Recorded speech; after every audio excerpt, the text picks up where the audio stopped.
Everyone, कैसे हैं आप सब। आई होप सभी लोग बहुत अच्छे होंगे और स्वस्थ होंगे, खुश होंगे, बहुत मेहनत कर रहे होंगे और क्लासेस को एंजॉय कर रहे होंगे। तो बच्चों, इसी पॉजिटिविटी के साथ हम सभी आज अपना क्लास स्टार्ट करते हैं। आज हम सभी की ग्रामर की इंग्लिश ग्रामर की क्लास नंबर 24 है। और चलिए अपने पहले प्रश्न की तरफ चलते हैं। पहला प्रश्न आपका एरर बेस्ड है और आपका क्वेश्चन है, His strictly discipline had made him very unpopular among all the employees. No error. किस पार्ट में एरर है आपको बताना है। ऑप्शंस आपको मिल रहे हैं, A part, B part, C part और डी पार्ट। तो आप देख पा रहे हैं। पहले स्टार्ट करेंगे स्टार्टिंग से। His strictly discipline had made him very unpopular among all the employees. बताएंगे किस पार्ट में एरर है, कहाँ पर आपको मिस्टेक मिल रही है। आंसर करते रहिए बच्चों।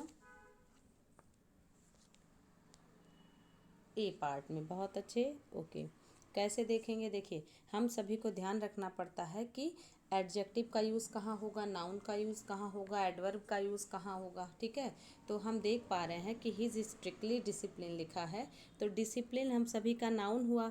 नाउन के पहले हमेशा क्या होता है, एडजेक्टिव आता है। ठीक है, तो यहाँ पे हम सभी को स्ट्रिक्टली ना करके स्ट्रिक्ट डिसिप्लिन कहना पड़ेगा। ठीक है, तो यहाँ पे स्ट्रिक्ट हो जाएगा। हिज स्ट्रिक्ट डिसिप्लिन मतलब उसका सख्त अनुशासन उसको बहुत एम्प्लॉयज़ के बीच में अनपॉपुलर बना दिया, यानी कि लोकप्रियता उसकी ख़त्म हो गई मात्र उसके सख्त अनुशासन की वजह से। तो स्ट्रिक्टली डिसिप्लिन नहीं होगा, स्ट्रिक्ट डिसिप्लिन होगा। Understood.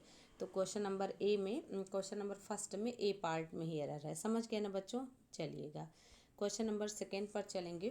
Find the word which is opposite to the highlighted word from given options. आपको बताना पड़ेगा अपोजिट। ओके, अपोजिट मतलब एंटोनिम। लेबोरियस आपको एक वर्ड मिल रहा है, लेबोरियस का एंटोनिम आपको बताना पड़ेगा। लेबोरियस मतलब क्या होता है, हार्ड वर्किंग पर्सनैलिटी। ओके, मेहनती, इंडस्ट्रियस। ओके, तो यहाँ पर हम सभी एक्टिव, वर्किंग और ऑक्यूपाइड और आइडिल।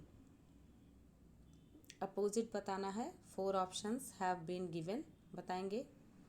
बिल्कुल सही, सी ऑप्शन करेक्ट है। अपोजिट मतलब, ठीक है ना, इसका मतलब होता है आलसी, है ना, पैसिव पर्सन, डीएक्टिव पर्सन, है ना, या सुस्त व्यक्ति। बहुत सारे वर्ड आपको मिल जाएंगे। Okay, lazy person. तो लेबोरियस का उल्टा आइडिल होता है, और एक्टिव, वर्किंग और ऑक्यूपाइड, इंडस्ट्रियस, ये सब इसका क्या है, सिनोनिम है। ओके, बहुत अच्छे। तो क्वेश्चन नंबर सेकंड का सी वाले बच्चे आप सभी लोग करेक्ट हैं। मूव करते हैं क्वेश्चन नंबर थर्ड पर। Find the word which is opposite to the highlighted word from given options. आपको मिल रहा है ब्रिटल। ब्रिटल का अपोजिट बताना है। ब्रिटल मीन्स क्या होता है। पहला ऑप्शन है ब्रेकेबल, दूसरा है टफ, तीसरा है ब्रूटल और चौथा है criticise. Which one is the correct option for this question. Brittle. Brittle means क्या होता है, तो सबसे पहले आप यही बताएं। ब्रिटल मीन्स होता है that can be broken easily, मतलब आसानी से टूट जाने वाला, उसको बोलते हैं भंगुर, या फिर कहते हैं ना आसानी से टूट जाने वाला। तो ब्रेकेबल, ब्रूटल और क्रिटिसाइज ये सब नहीं होगा। टफ ये आपका, ब्रूटल मतलब होता है आसानी से टूट जाने वाला, तो टफ मतलब सख्त, जो आसानी से न टूटे। अपोजिट बताना है, बहुत बढ़िया। तो ऑप्शन नंबर बी करेक्ट है क्वेश्चन नंबर थर्ड का। समझ पा रहे हैं ना। चलिएगा क्वेश्चन नंबर फोर्थ पर चलेंगे। द एप्पल्स आर सोल्ड, इसके बाद है 100 रुपीज़ अ किलोग्राम। प्रीपोजिशन बताना है। तो फ्रेंड्स आप ध्यान रखिए, प्रीपोजिशन से रिलेटेड क्वेश्चंस एग्जाम में ज़रूर से ज़रूर पूछे जाते हैं। तो आप आंसर करेंगे। पहला ऑप्शन है सोल्ड के साथ बाई लगेगा, या सोल्ड के साथ एट लगेगा, या सोल्ड के साथ इन लगेगा, या विथ लगेगा। कौन सा ऑप्शन करेक्ट करेंगे। द एप्पल्स आर सोल्ड मतलब सेब बेचे जाते हैं या सेब बिक रहे हैं। कितने रुपए, 100 रुपये 1 किलोग्राम के, यानी 100 रुपये किलो। आप बोलते हैं ना ये चीज़ 100 रुपये किलो है, तो ऐसे सेंस में बिल्कुल सही। प्राइस के सेंस में एट का प्रयोग किया जाता है। ठीक है, रेट के सेंस में एट का प्रयोग होता है, बाई का नहीं। इन का नहीं और विथ का नहीं। ओके, तो यहाँ पे एट का प्रयोग, एट 100 रुपीज़ अ किलो या पर किलो, जैसा भी आपको क्वेश्चन मिलेगा आपको मुड़ जाना है। ओके, तो प्रीपोजिशन से रिलेटेड मैंने आपको 3 से 4 क्वेश्चन दिए हैं बच्चों, आप ध्यान से करिए। तो पहले वाले में मतलब क्वेश्चन नंबर 4 में बी ऑप्शन करेक्ट है। ओके, दाम बताना हो तो एट होता है, याद रखिएगा, बहुत इंपॉर्टेंट है, इसको देख लीजिएगा। चूज द करेक्ट प्रीपोजिशन, ये प्रीपोजिशन से रिलेटेड क्वेश्चंस मैंने बताया आपको कि मैंने 2 से 3 क्वेश्चन दिए हैं लगातार। चूज़ द करेक्ट प्रीपोजिशन, बच्चों आंसर करिएगा। इट इज़ 10 o'clock, इसके बाद है बाई माई वॉच या इन माई वॉच या ऑन माई वॉच या एट माई वॉच। लगता है आप वीडियो को शेयर नहीं करते हैं, लाइव क्लास में बच्चों की संख्या कम रहती है, तो थोड़ा सा मुझे लगता है ना कि बच्चे एक्टिव नहीं हैं, बट आप शेयर कर देंगे तो ज़रूर से ज़रूर बच्चे आ जाएंगे, क्योंकि जब आप लाइव क्लास अटेंड करते हैं तो आपको भी एक क्यूरियोसिटी बनी रहती है आंसर करेक्ट करने की और आपको उत्तर जानने की मेरा कितना सही है या गलत है। ठीक है, तो चलेगा। इट इज़ 10 o'clock, जैसा कि हम सभी ऐसे क्वेश्चंस को पहले कर चुके हैं। तुम्हारी घड़ी में कितने बजे हैं, तुम्हारी घड़ी में है ना, मेरी घड़ी में तो बाई। बहुत अच्छे, सी वाले बच्चे आप सभी लोग करेक्ट हैं, जो भी बच्चे सी बोल रहे हैं। In my watch, on my watch, at my watch नहीं होता, हमेशा बाई माई वॉच होता है। अंडरस्टूड, बहुत बढ़िया। तो क्वेश्चन नंबर 5 का by is the correct option, इसको याद रख लीजिए बच्चों, ये एकदम रटने वाले प्रीपोजिशंस हैं जो कि आपको मिल जाएंगे। क्वेश्चन नंबर 6 पर चलेंगे। Choose the correct choose the correct preposition, अब यहाँ पर बताइएगा।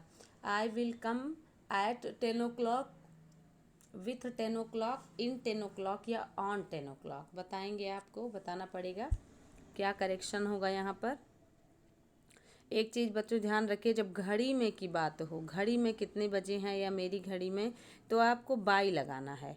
बट अगर फिक्स टाइम की बात हो, पर्टिकुलर किसी जो है फिक्स टाइम की चर्चा करेंगे, तो हम सभी किसका प्रयोग करेंगे, ऐट का। बहुत अच्छे, ऐट का प्रयोग किया जाता है, बहुत बढ़िया। अगर यहाँ पर तक का सेंस होता, ठीक है, कि 2 बजे तक 3 बजे तक, तो टिल का प्रयोग करते, ठीक है, और जब तक 3 नहीं बजते हैं ऐसा सेंस होता तो अनटिल का प्रयोग करते, ध्यान रखिएगा। ठीक है, लेकिन यहाँ फिक्स टाइम की बात हो रही है कि 10 बजे तक आ जाऊँगा, तो यहाँ पर ऐट का प्रयोग होगा। अंडरस्टूड, चलिए बहुत बढ़िया, आप लोग बहुत मेहनत कर रहे हैं। चलते हैं क्वेश्चन नंबर 7 पर, जो कि एक एरर बेस्ड है और टैग वाली क्वेश्चन है। क्वेश्चन टैग वाले सेंटेंसेस भी आपको मिल जाते हैं। तो आप देख पा रहे हैं, शी केम होम, फिर कह रहा है बाई टैक्सी, डिड शी, और नो एरर, इसको बताइएगा।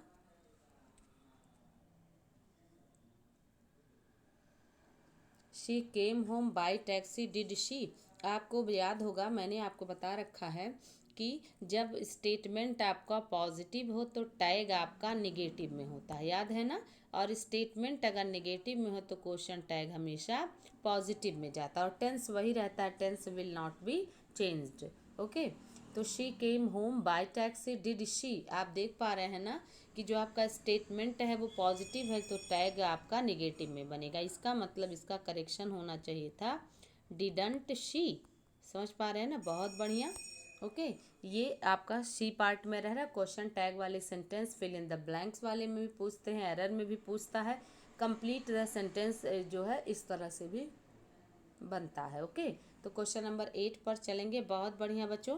क्वेश्चन नंबर 8 देखिएगा। She made an audacious decision to quit her job, अब ऑडेशियस को क्या करेंगे, मतलब कह रहा है कि उसने एक, अब देखिए, एक निर्भीक निर्णय लिया, निडर निर्णय लिया, अच्छा डिसीजन लिया, बेस्ट डिसीजन लिया, या बहुत बोल्ड वाला डिसीजन लिया कि अपने जॉब को छोड़ेगी। टिमिड, गुड, बैड और बोल्ड, इसको याद रखिए बच्चों। ठीक है, जो है ऑडेशियस, ऑडेशियस का अगर आप सिनोनिम देखें तो इसका मतलब होता है करेजियस। ठीक है ना, करेजियस इसका सिनोनिम हो गया, डेयरिंग हो गया, ठीक है, साहसी भरा काम। बोल्ड भी इसका सिनोनिम है। ओके, और आपको इंट्रेपिड भी इसका सिनोनिम है। डैशिंग एक वर्ड है, इसका सिनोनिम है, ठीक है। इसका मतलब भी होता है निडर या निर्भीक। एडवेंचरस तो आप जानते हैं, ठीक है ना, एडवेंचरस भी इसी का सिनोनिम है। हीरोइक एक वर्ड है, इसका सिनोनिम है, ठीक है ना। कॉन्फिडेंट, फियरलेस, इनडोमिटेबल, ये सब बोल्ड के सिनोनिम है, यानी ऑडेशियस के सिनोनिम है, ठीक है। तो question number D, question number 8 का डी ऑप्शन करेक्ट है। ओके, बहुत बढ़िया, आप लोगों ने बहुत अच्छे से आंसर दिया। चलिएगा क्वेश्चन नंबर 9 पर आप आएंगे। Pick out the comparative form of the sentence he is as wise as Solomon. आपको बताना है यहाँ पर he is as wise as Solomon, तो आपको क्या बताना पड़ेगा? Solomon is wiser than he is, Solomon is not wiser than he is, या he is wiser than Solomon, या Solomon is the wisest among them. बताएंगे क्वेश्चन नंबर 9 का कौन सा करेक्शन किया जाएगा। क्वेश्चन नंबर 9 ध्यान से देखिए। कंपैरेटिव बताना है, दिया गया स्टेटमेंट पॉजिटिव है, तो आपको बताना पड़ेगा। आप जानते हैं ना कि जब पॉजिटिव डिग्री अफर्मेटिव में हो तो कंपैरेटिव डिग्री निगेटिव में बनती है, याद है ना। तो किस किस में निगेटिव है, और मीनिंग भी नहीं चेंज होना चाहिए। तो पहले ऑप्शन में कंपैरेटिव डिग्री बनी तो है बट निगेटिव नहीं है, दूसरे ऑप्शन में निगेटिव है, और तीसरे में जो है कंपैरेटिव है, चौथा सुपरलेटिव है। तो आंसर नहीं होगा, आपने को कंपैरेटिव ढूंढना है, ठीक है। अब आपको ऐसा स्ट्रक्चर बनाना है कि मीनिंग ना चेंज हो। तो he is as wise as Solomon, मतलब वह सोलोमन जितना बहादुर है, तो सोलोमन उससे ज़्यादा बहादुर नहीं है, यही तो आप कहेंगे। तो अगर आप थर्ड ऑप्शन को देखें तो he is visor than Solomon, यहाँ तो बता दिया कि वह तो सोलोमन से बहादुर है। आपको ये भी नहीं ध्यान देना है Solomon is not wiser than he is, यानी कि सोलोमन उतना बहादुर नहीं है जितना कि वह, तो उतना ही बहादुर है जितना कि सोलोमन, जितना सोलोमन बहादुर है उतना की वह। तो समझ पा रहे हैं ना, आपको स्ट्रक्चर को बदल सकते हैं आप, बट मीनिंग नहीं चेंज होनी चाहिए, ठीक है। तो कंपैरेटिव का फॉर्म भी याद रखिएगा। क्वेश्चन नंबर 9 का बिल्कुल सही बच्चों, ये ट्रांसफॉर्मेशन का टॉपिक है, डिग्री ऑफ कंपैरिजन, ठीक है ना। क्वेश्चन नंबर 9 का बी है, आपको बहुत अच्छे से पढ़ाया गया। आप प्लेलिस्ट में जाएंगे तो सारी ग्रामर की क्लासेज आपको मिल जाएंगी। Let's move to question number 10। Fill in the blank with the correct preposition. He is killed 2 birds, इसको बताइएगा 1 स्टोन। तो आपको ध्यान क्या रखना है, बाई 1 स्टोन करेंगे कि एट 1 स्टोन, या विथ 1 स्टोन, या ऑन 1 स्टोन, क्या करेक्शन करेंगे आप? कह रहा कि ही किल्ड 2 बर्ड्स। अपने यहाँ कहावत है ना, एक पंथ दो काज, दो काज, मतलब कहते हैं एक तीर से दो निशाना, है ना। हिंदी में बहुत सारे कहावत हैं, तो इंग्लिश में है किल 2 बर्ड्स विद 1 स्टोन, ठीक है, विथ 1 स्टोन, बहुत बढ़िया, ठीक है। तो चाहे आप प्रोवर्ब को याद करें, चाहे आप जो है किसी भी प्रकार से इसको समझें, और स्टोन आपका एक प्रकार से इंस्ट्रूमेंट और टूल की तरह यूज हुआ है, that's why with will be used. Okay, instrument के साथ हमेशा विथ लगता है, समझ पा रहे हैं ना, बहुत बढ़िया। क्वेश्चन नंबर 11 देखेंगे। Choose the opposite of the word masticate. Masticate का मतलब क्या है, ठीक है। तो ऑप्शन देखिएगा, कंसील, च्यू, रिव्यू, या गोबल। बताएंगे मैस्टिकेट का मतलब कंसील। अच्छा, मैस्टिकेट का अगर मीनिंग आप जानना चाहें बच्चों, तो इसका मतलब होता है चबा चबा कर खाना, ठीक है, चबा चबा कर खाना, ठीक। अब अपने को क्या अपोजिट देखना है, समझ पा रहे हैं ना। तो अपने को जब अपोजिट देखना है तो आप देखिए, कंसील मतलब होता है छिपाना, ठीक है ना, कंसील मतलब क्या होता है, छिपाना। और च्यू मतलब होता है चबाना, है तो आप जानते हैं उसी से च्युइंगम बना है, ठीक। रिव्यू की बात करें तो इसका मतलब होता है पुनर्विचार करना, फिर से समीक्षा करना, समझ पा रहे हैं ना, ठीक है। अब गोबल इसका करेक्ट आंसर, गोबल का मतलब होता है निगलना, ठीक है। तो चबाने का उल्टा क्या होता है, निगल जाना, घोंट जाना, समझ पा रहे हैं ना। डी करेक्ट ऑप्शन है, ये आया हुआ क्वेश्चन है, ठीक है, मैस्टिकेट वाला। तो याद रखिएगा, कोई भी वर्ड आपको पूछ सकता है एग्जाम में। क्वेश्चन नंबर 12 देखिएगा। Choose the appropriate synonym of the word, ठीक है। ऑपुलेंट, ऑपुलेंट का सिनोनिम क्या होगा? सिमिलर, यानी कि same meaning of the word. Greedy, heavy, hungry, wealthy, बताइएगा। हंग्री मीन्स भूखा होता है, आप जानते हैं। हैवी मीन्स भारी होता है। ग्रीडी माने लालची होता है, ठीक है, लालची होता है ग्रीडी का मतलब, ठीक है। और हैवी मीन्स होता है भारी, हंग्री मीन्स होता है भूखा, और वेल्दी मीन्स होता है धनी। तो बाकी तीनों ऑप्शन नेगेटिव है, वेल्दी इसका करेक्ट ऑप्शन है, धनी। अच्छा, ऑपुलेंट का मतलब क्या होता है? इसका मतलब होता है अत्यधिक धनवान या प्रचुर मात्रा में धन का होना, ठीक है ना, अत्यधिक धनवान पर्सन। समझ पा रहे हैं ना? तो वेल्दी आपका सिनोनिम आ गया, अपने को सेम मीनिंग ढूंढना है। Question number 13, complete the following sentence by choosing the appropriate forms of the verbs. बताइएगा। विल यू, फिर कह रहा है अ कार, इफ़ यू, फिर से ब्लैंक स्पेस, एनी मनी, बताएंगे।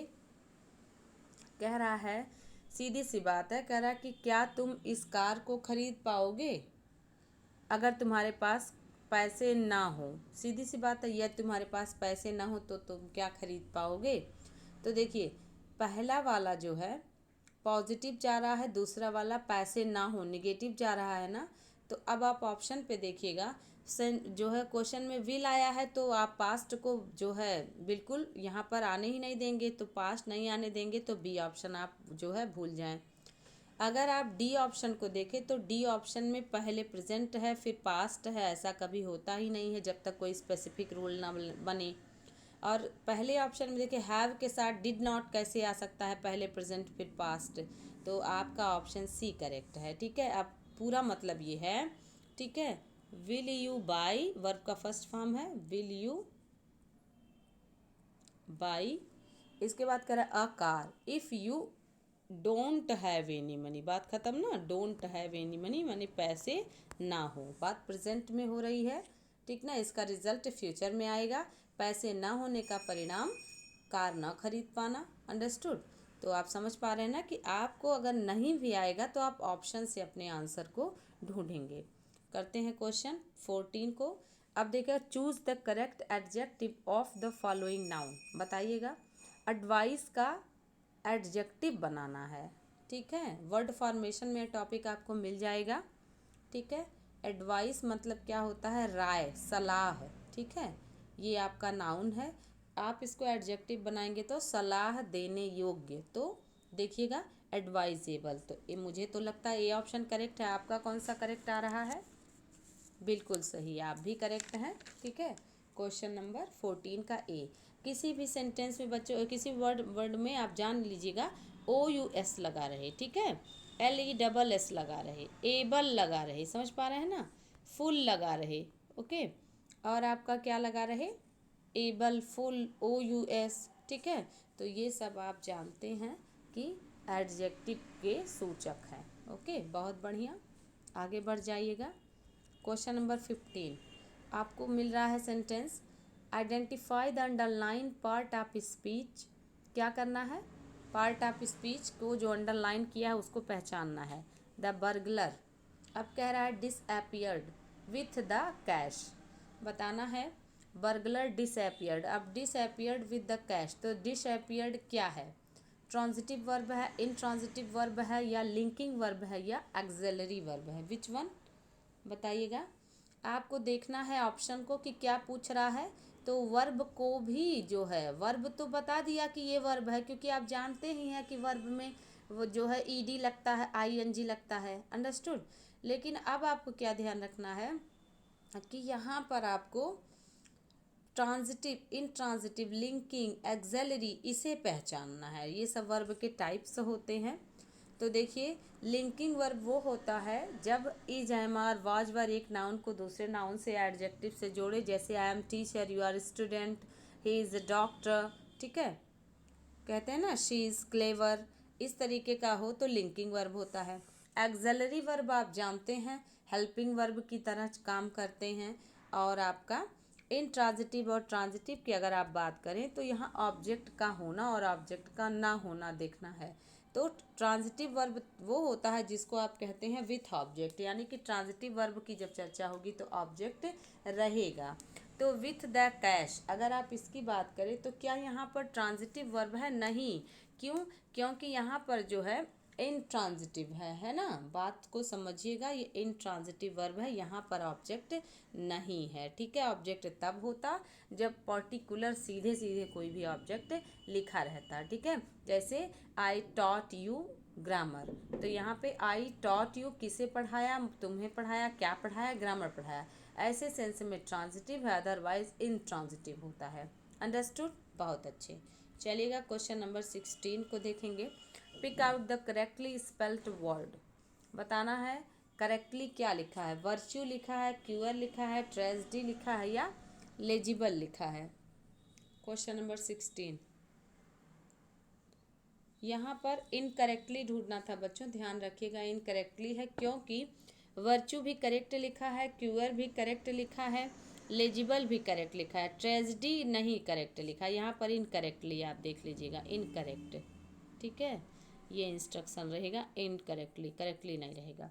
अब देखिएगा, अब आपको मिल रहा है कि इसको आप इरेज कर दें। ओके, अब आते हैं। अब देखिए, वर्च्यू करेक्ट है, क्यूअर भी करेक्ट है, ट्रेजेडी की करेक्ट स्पेलिंग होती है TRAG, ठीक है ना, EDY, इसको ध्यान रखिएगा। ट्रेजेडी की करेक्ट स्पेलिंग ये होती है, और अपना कहाँ लिखा है? TRAGDEY लिखा है, तो यही इनकरेक्ट है। इनकरेक्ट ढूंढना था, करेक्ट नहीं, क्योंकि बाकी तीनों ऑप्शंस करेक्ट हैं। समझ गए ना? चलिए, बहुत बढ़िया। सी वाले बच्चे करेक्ट हैं। ये ट्रेजेडी मतलब होता है ना दुखांत, है ना, इसका उल्टा कॉमेडी होता है। क्वेश्चन नंबर 17 देखेंगे। Find out the grammatically wrong sentence. Grammatically wrong क्या है? पहला option, she takes her dog out for a walk. दूसरा, he teaches in a school. और तीसरा, she go to the market for vegetation. फिर है, they live in Allahabad. ये तो दिख रहा है एरर भाई, है ना, वो तो टाटा कर रहा है हाथ उठा के। आप जल्दी से ध्यान दीजिए, बहुत आसान है ये क्वेश्चन, बट एग्ज़ाम में आया हुआ क्वेश्चन है। आपको चारों ऑप्शन में से बताना है कि कौन सा इनकरेक्ट है। ओके, इट मीन्स रॉन्ग है। देखिए, she takes her dog out for a walk, ये करेक्ट है। He teaches in a school, ही के साथ वर्क का फर्स्ट फॉर्म ऐसे यस करेक्ट है। यस, शी गोज होता है, बहुत अच्छे। तो सी ऑप्शन ही ऐसा है जो इनकरेक्ट है। शी के साथ SEIS लगता है, goes. Okay, they live in Allahabad, ये करेक्ट है। अंडरस्टूड? तो क्वेश्चन नंबर 17 का सी इनकरेक्ट है। समझ गए ना? बिल्कुल, सी वाले बच्चे आप सभी लोग करेक्ट हैं। क्वेश्चन नंबर 18 देखेंगे। Choose the most appropriate meaning of the given phrase. बताएंगे फैबियन पॉलिसी का क्या मतलब होता है ना, फैबियन समाजवाद आपने पढ़ा है ना। हाँ, तो फैबियन पॉलिसी का क्या मतलब है? पहला ऑप्शन, डिक्टेटोरियल पॉलिसी, या डेमोक्रेटिक पॉलिसी, या मार्केट पॉलिसी, या policy of using gradual reforms. कौन सा करेक्ट करेंगे क्वेश्चन नंबर 18 में? Policy of using gradual reform, बहुत बढ़िया। ठीक है, डी ऑप्शन, कि मतलब ऐसी पॉलिसी जो धीरे धीरे परिवर्तित या फिर सुधार में बदलती जाए, है ना। डिक्टेटोरियल पॉलिसी मतलब होता है जो हम कहें वही सही है। डेमोक्रेटिक पॉलिसी का मतलब जनता के लिए जनता का शासन, यानी लोकतंत्र, जनतंत्र, गणतंत्र, प्रजातंत्र, है ना, ये सब सिनोनिम है। और मार्केट पॉलिसी तो ये तो बिजनेस का वर्ड है। Policy of using gradual reforms मतलब जिसमें धीरे धीरे दिन प्रतिदिन सुधार होते जाएं। अंडरस्टूड ना? बहुत बढ़िया। क्वेश्चन नंबर 18 का डी करेक्ट है, फैबियन पॉलिसी, याद रखिएगा। ओके, क्वेश्चन नंबर 19 पर आएंगे। Form verb from the noun given below. बताएंगे वर्ब के फॉर्म को नाउन में बदलना है। डिपेंडेंस, डिपेंडेंस क्या है? कहते हैं ना कि वह इंडिपेंडेंट है, तो इंडिपेंडेंट आप कह दिए तो ये तो क्या हो गया? एडजेक्टिव हो गया। Independent, he is independent person. I am confident girl, इस तरीके से आप बोलते हो ना। लेकिन अगर ये आपने एडजेक्टिव बना दिया, लेकिन सी रहेगा तो ये भाववाचक संज्ञा है। डिपेंडेंस भाववाचक संज्ञा है, तो आपको वर्ब बनाना है। बिल्कुल सही, बहुत अच्छे। ABLE है रहे तो ये एडजेक्टिव होता है डिपेंडेबल। और डिपेंडर ऐसा कुछ नहीं होता, डिपेंडिंग है ना, वर्ब आप करेंगे लेकिन आपको वर्ब का फर्स्ट फॉर्म हमेशा चूज करना पड़ता है, डिपेंड, मतलब इट डिपेंड्स अपॉन, आप बोलते हो ना इट डिपेंड्स अपॉन यू, है ना। डिपेंडिंग ऐसे अकेले नहीं करेंगे क्योंकि कई बार ये एडजेक्टिव जो है किरेप में भी आ जाता है जब पार्टिसिपल बनता है, ठीक है। तो depend is the correct option. बहुत बढ़िया। क्वेश्चन नंबर 19 का सी ऑप्शन। क्वेश्चन नंबर 20 देखेंगे, supply the correct preposition in the following. तो आपको बताना आई प्रिफर चौसर, फिर है Spenser in reading English poetry. बताना है आपको कि प्रीपोजिशन इसमें करेक्ट क्या होगा। I prefer Chaucer, than Spenser, या टू स्पेंसर, या फ्रॉम स्पेंसर, या इनटू स्पेंसर। तो ये तो आप जान ही रहे हैं ना कि अंत का दोनों नहीं होगा, या तो दैन होगा या तो टू होगा। तो आप इसमें से बताएं बच्चों कौन सा है, और ऐसे क्वेश्चंस आपके एग्जाम में पूछे जाते हैं। ओके, बहुत बढ़िया, बी ऑप्शन, ठीक है। Prefer, preferable, senior, junior, inferior, superior, है ना, इनके साथ हमेशा टू प्रीपोजिशन का यूज़ करते हैं। समझ गए ना, बहुत बढ़िया। तो चलिए बच्चों, ये आपके थे 20 मोस्ट इम्पॉर्टेंट क्वेश्चंस, और आपने बहुत अच्छे से क्लासेस को अटेंड किया, आपने बहुत अच्छे आंसर दिए और आपके आंसर करेक्ट भी थे। ऐसे ही मेहनत करते रहिए, खुश रहिए। मिलते हैं नेक्स्ट क्लास में। वीडियो को लाइक कर दीजिए, शेयर कर दीजिए, और अपने स्कोर, अपने अनुभव ज़रूर मेरे साथ साझा करें कमेंट बॉक्स में। कोई भी क्वेरी हो तो आप ज़रूर लिख के भेजें। Thank you so much, thanks a lot.